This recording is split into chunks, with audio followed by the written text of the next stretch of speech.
Tere hommikust, kallid õpilased ja õpetajad. Täna me oleme siin sellepärast, et on väga tore homme, kadripäev. Ja alustame me tänase päeva musikaalselt. Esimese klassi õpilased laulavad meile laulu Kadrikool. Nii et palun kuulame, plaksutame.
Tere Kadri, kes te sellised olete ja miks te olete kõik valgest nägunud?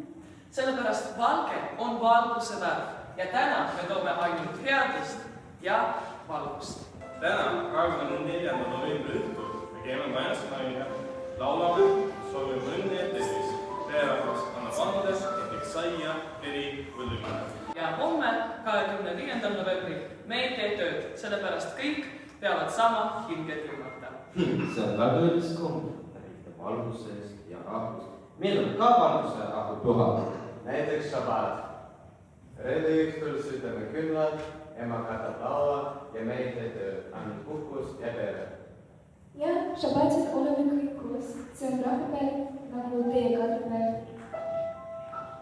Ja meil on ka valguse püha. 8 päeva jooksul sütame kui kead tule. See meenutab, et väikene valgus võib võita suure pimedusse.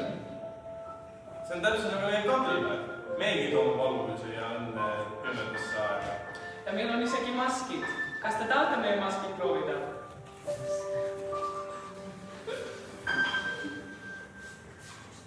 Vau, aitäh!